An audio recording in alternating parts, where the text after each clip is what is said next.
मान रहा हूँ मैं। एक अंधी छोरी से ब्याह कर दे तेरा। तुम समझने की कोशिश करो, उसे जरूरत थी अब हमारी। जब वह ठीक थी जब भी तो हम उससे ब्याह कर रहे थे, अब उसकी आंख चली गई तो हम मना कर रहे हैं। आंख से ब्याह कर रहे थे क्या हम? अरे पागल मत बने। अरे भैया मान जा, सोच ले एक बेर और ठंडे दिमाग से। यू 2 दिन की जिंदगी ना है, यू पूरे जीवन की बात है। जिंदगी 2 दिन की ना, जब भी तो ब्याह कर रहे हैं। 2 दिन की होती तो कोई बात ना थी। अब उसकी इतनी लंबी जिंदगी है, उसे सहारे की जरूरत है कि नहीं है? कौन है उसका सहारा? हमारा सारा कौन है बुढ़ापे का? मेरे 2-4 छोरे तो है ना। मैं हूँ ना।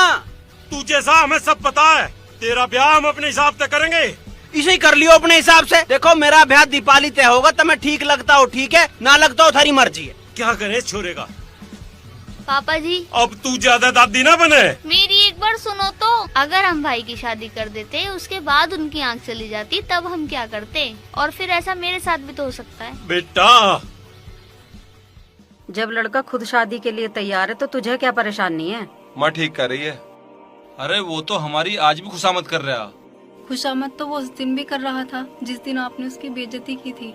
अब आप अपनी अंधी लड़की को उसके पल्ले बांधना चाहते हैं। पर बेटी, अगर तू शादी नहीं करेगी तो पूरी उम्र क्या करेगी?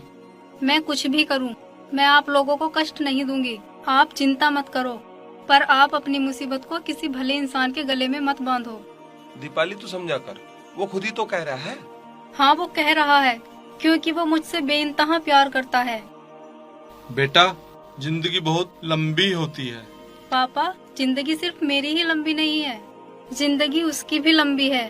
और आप मेरी अंधी जिंदगी के लिए उसकी जिंदगी में क्यों अंधेरा करना चाहते हैं? और आप लोग ज्यादा जोर जबरदस्ती करोगे तो मैं रेल की पटरी पर जाकर खुद को खत्म कर लूंगी। इसलिए मुझ पर ज्यादा दबाव मत बनाओ। बेटा, हम तेरे ऊपर कोई